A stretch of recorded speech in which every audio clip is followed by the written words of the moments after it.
entrevistando a los candidatos a presidente del Partido Liberal y está con nosotros Eduardo Nakayama, candidato por la lista 50, Movimiento de Renovación Azul. ¿Cómo estás, Eduardo? Gracias por estar en Ñandutí Digital. Muy buenos días, José. Muchas gracias a vos y también al holding de radio Ñandutí Digital por la invitación. Es para nosotros muy importante el espacio a los efectos de que los seguidores de Ñandutí Digital y de la radio y del holding puedan conocer mejor a los distintos candidatos a presidir el Partido Liberal. Hablando de conocer a los candidatos, vos sos de los nuevos, digamos. Al resto los conocemos bastante, ¿no? Por lo menos a los que ocupan más espacio en los medios. Vos sos historiador. Sí. Contame un poco de tu actividad. Bueno, en realidad yo soy abogado, especialista en derecho de seguros y de esa forma me gano la vida, ¿verdad? El tema de la historia fue más bien un hobby que siempre he tenido de chico, una afición que la cultivé primeramente de forma amateur y posteriormente haciendo un masterado en historia en la UPF en Río Grande del Sur, en Brasil. Estoy completando, digamos, ese sueño de tener también la faja académica, habiendo publicado ya algunos trabajos también sobre la historia del Paraguay, sobre las relaciones bilaterales con el Brasil, sobre el tema de la guerra de la Triple Alianza, que es un tema apasionante siempre, realmente. La guerra del Chaco, la historia del Partido Liberal, un poco de todo, ¿verdad? Entonces, mi incursión en la política siempre se dio más bien de un campo académico, eso yo suelo decirlo siempre. Yo estoy actualmente como director de la Academia Liberal de Historia, que se creó hace un tiempo precisamente para tratar de cultivar en los jóvenes, en las nuevas generaciones y, por qué no, en muchas generaciones que se formaron durante la dictadura con otra mentalidad, sin poder conocer quién fue un Eusebio Ayala, quién fue un Eligio Ayala, un Manuel Gondra, las obras de gobierno que se hicieron en aquellos tiempos de lo que se conoce como la era liberal y que es tan importante para la política, ¿verdad? Si nosotros como pretendientes a ocupar un cargo político, ¿verdad?, no conocemos nuestra historia política, nuestra historia social, nuestra historia económica, mal estaríamos pretendiendo llevar a aquella agrupación política hacia un futuro, ¿verdad? Es necesario conocer el pasado para saber por qué estamos parados aquí en el presente y para poder delinear cuál va a ser el futuro que queremos enfrentar. Enseguida me vas a decir qué tipo de Partido Liberal querés vos y cuál es la verdadera ideología del Partido Liberal, que muchos discuten. Pero primero contame por qué querés ser presidente del partido. Bueno, yo pienso que el Partido Liberal está atravesando por su peor momento histórico. Sufre una crisis de credibilidad tremenda, no solamente de la dirigencia partidaria, sino también de los principales referentes. Entonces, yo no digo que no se deban conversar o hablar o que son cuestiones coyunturales. La política es así. A lo que voy nomás es la línea discursiva, como muchas veces uno acusa y a renglón seguido se ve inmerso en esa situación que criticaba, ¿verdad? Y es lo que abunda en el Partido Liberal, ¿verdad? Abunda mucho la falta de coherencia en el discurso, abunda mucho la falta total de credibilidad por parte de la ciudadanía a un grupo de personas o de personajes que ya están desgastados dentro de la política, ¿verdad? Yo pienso que la política también, digamos, genera una cierta exposición pública y la gente también, debido a esa exposición durante un tiempo, luego juzga, ¿verdad? Y el Partido Liberal actualmente, y eso yo no lo digo por un mero antojo, sino que los números hablan, principalmente en la capital de la República. ¿Vos te acercaste al grupo, digamos el grupo de Renovación Azul, o te buscaron los de Renovación Azul, o surgió en conjunto? Te comento, Renovación Azul es una creación nuestra. O sea que con Alexandra Bogarín, por ejemplo. Exacto. Fuimos 3 los fundadores del movimiento. La doctora Alexandra Bogarín, el doctor Carlos Franco, que es el presidente del Comité Liberal de Buenos Aires, y yo, ¿verdad? Luego de esa primera reunión que hemos tenido, fue en el mes de enero de este año, ¿verdad? Y a partir de allí decidimos empezar a hablar con otros liberales que estaban alejados incluso de la militancia debido al descrédito que sufre el partido actualmente, y inmediatamente ellos, digamos, se plegaron, ¿verdad? Gente de familias tradicionalmente liberales que estaban súper decepcionadas del partido, empezaron a sumarse, ¿verdad? Empezaron a sumarse y nuestro movimiento empezó a tener un crecimiento vertiginoso que no para un minuto. ¿Vos dónde ubicarías, digamos, a Renovación Azul? ¿Dónde te ubicarías vos? ¿Dónde ubicarías al Partido Liberal en este espectro ideológico? Hay algunos que lo ponen a Yael y no le gusta, que digamos que hay liberales de izquierda y de derecha, pero digamos, para que es lo que maneja un poco la gente y lo que los propios candidatos a veces dicen, ¿no? Estamos más cerca de la gente, más cerca del empresariado. ¿Dónde se ubican ustedes? Bueno, yo pienso que es importante primeramente aclarar una duda que la mayoría de las personas tienen, ¿verdad? Cuando nosotros hablamos de partido liberal, estamos hablando de ideología política liberal.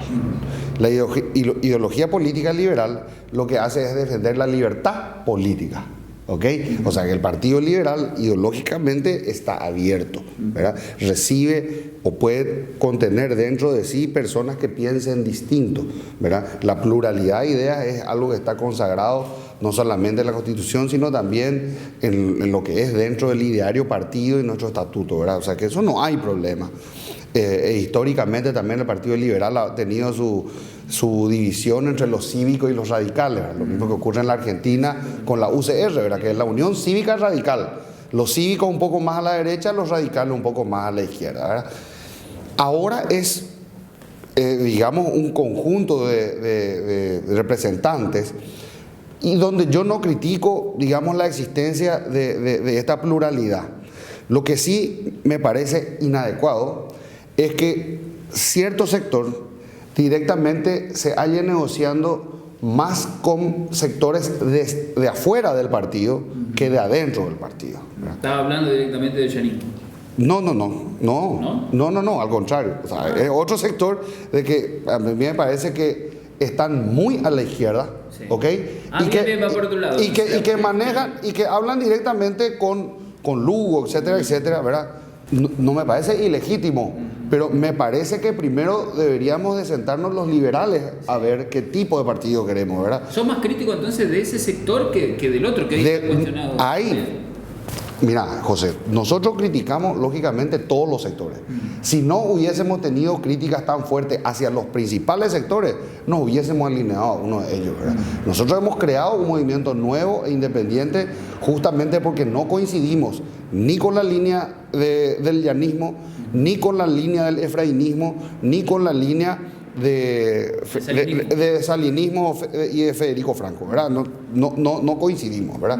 Entonces por eso hemos creado y dado una nueva oferta política electoral para los liberales, ¿verdad? Que los liberales puedan decir, bueno, yo tampoco me siento identificado con aquellos otros representantes y nos gusta esta idea nueva, fresca, con gente trabajadora, con gente que, digamos, se identifica muy bien con el Partido Liberal y que estaban también alejados, como yo seguramente dirá el elector, del partido, y que ahora me animo a entrar nuevamente a participar, ¿verdad? Porque tengo de vuelta la esperanza de que algo se puede hacer todavía por este partido.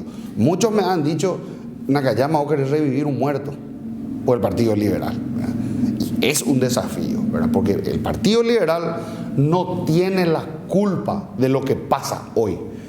El Partido Liberal es la víctima de los oportunistas que hoy día, embanderándose con la enseña azul, cometen sus desmanes, ¿verdad? Y donde el perjudicado es siempre el Partido Liberal. Tenemos la cuestión de la renovación de la justicia, ¿no? Hay que cambiar los jueces, hay que renovar la justicia, hay que pactar qué jueces se van a nombrar, es un cambio de nombre, es un cambio de todo el sistema. ¿Cuál es la posición que tendría el partido respecto a eso si vos sos presidente? Bueno, nosotros tenemos como Movimiento Renovación Azul una posición antisistema.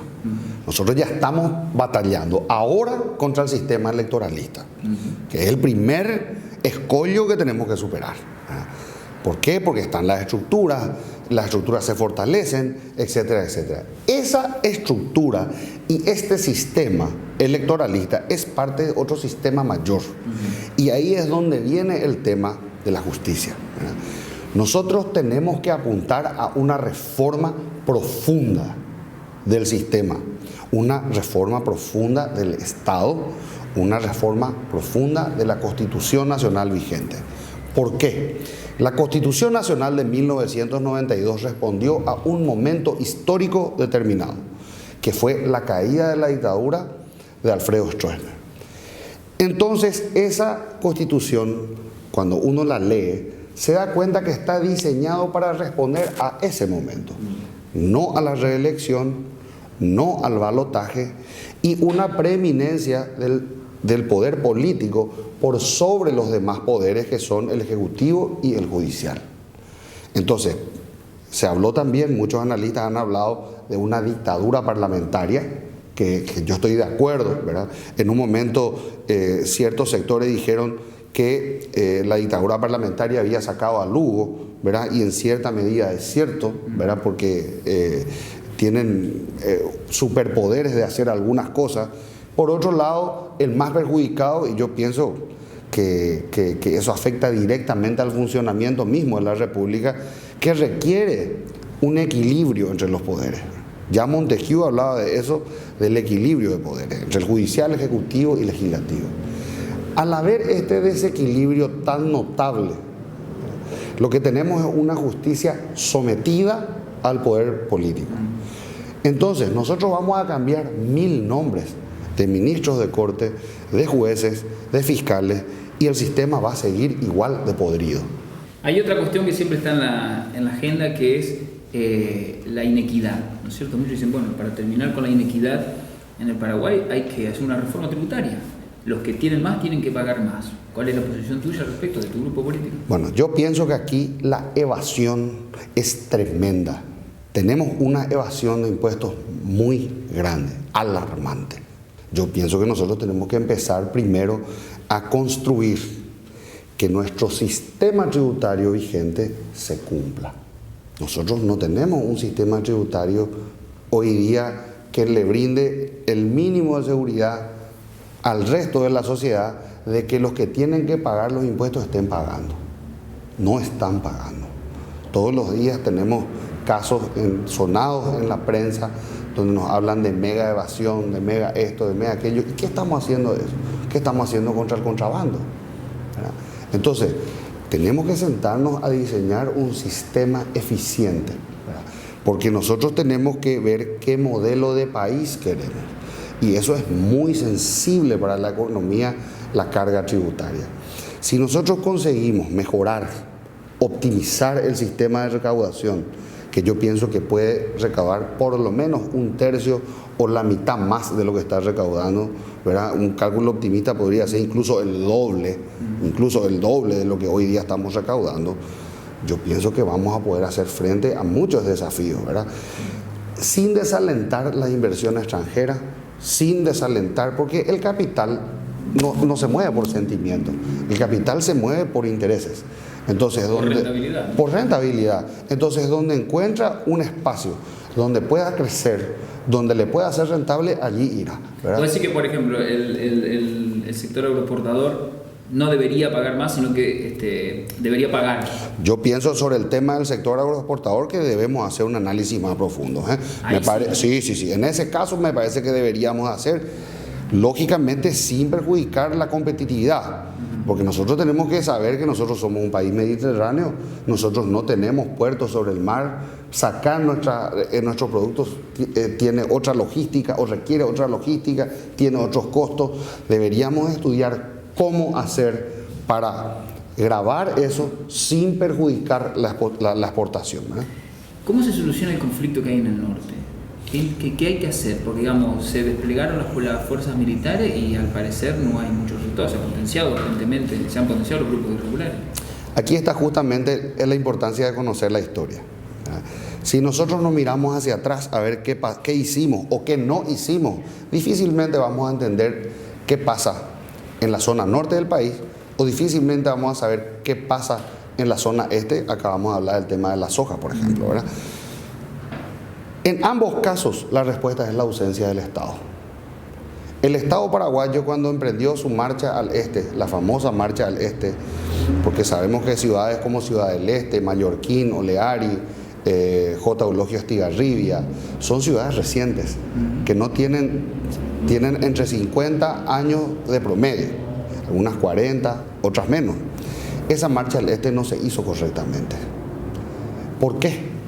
Porque no fuimos con escuelas, no fuimos con puestos de salud, no fuimos como deberíamos haber ido. Esta ausencia del Estado que hizo que posteriormente las tierras de la zona se vendan principalmente a los extranjeros, ¿verdad? Allí empezó a cultivarse soja, trigo, maíz, la crítica del monocultivo, los agrotóxicos, etcétera, etcétera, que empezaron en tiempos donde ni se hablaba de ecología, ni se hablaba de daño al medio ambiente, no se hablaba de deforestación. Después nos despertamos y nos dimos cuenta de la barbaridad que se cometió, ¿verdad? Ahora tenemos que tratar de ver cómo resolver ese problema. Eso en relación a la franja este. ¿Qué pasó en el norte? En el norte, posteriormente a la revolución del 47, hubo un abandono total a Concepción, también a Pilar. Fueron las dos ciudades castigadas después de la revolución del 47. No habían vías de comunicación, no había caminos, no había escuela, no había nada. Bueno, hay poco ahora te cuento. Por eso. Han progresado demasiado. Pero me refiero a que, a diferencia de lo que ocurrió en otros departamentos, donde sí se extendió la red vial o la infraestructura, allí se abandonó de exprofeso. ¿Ok? Entonces, ese abandono, imagínate que para llegar a Concepción solamente podías ir por agua, ¿verdad? Hasta hace poco tiempo, ¿verdad? Ya a finales de la época de Stroessner se terminó el puente, los dos puentes con financiación española, el puente Remanso aquí y el otro puente en Concepción, ¿verdad? Entonces, ¿qué nos sorprende a nosotros hoy al mirar, después de tantas décadas de abandono por parte del Estado, de que surjan grupos como el EPP o el ACA u otros grupos que puedan surgir? Son resultado del abandono del Estado. Entonces nosotros tenemos un grave problema que lo hemos creado nosotros. O sea, que digo nosotros incluyéndome como paraguayos, ¿verdad? Nosotros somos responsables de esa dejadez. Ahora tenemos que tratar de ver cómo vamos a solucionar. Es un gran desafío. 3 propuestas concretas. No solo si llegas a ser presidente, sino vas a ser seguramente miembro del directorio. ¿Qué cosas vas a impulsar? 3 cuestiones concretas que va a impulsar tu movimiento. ¿Cómo no? Dentro del Partido Liberal, porque nosotros tenemos que aclarar que esta carrera es para el Partido Liberal, queremos impulsar 3 ejes. El primero, recuperar la imagen del Partido Liberal que hoy está por el suelo. La segunda, reorganizar los comités de toda la República, que son más de 370, para que realmente funcionen los comités. Es decir, la crisis de generación de nuevos liderazgos que tenemos hoy, queremos combatir con capacitación, queremos combatir llegando a la gente, a los afiliados liberales, con propuestas claras, para que ellos se incorporen a la vida política y sean para sus comunidades el día de mañana los líderes del futuro. Y el tercero y fundamental, que hace a nuestro nombre mismo, que es la renovación, es decir, renovar. Porque de nada vale utilizar la palabra renovación o la palabra cambio si esta está desprovista de contenido, si esto responde a un vacío y simplemente uno busca hacer marketing con la palabra.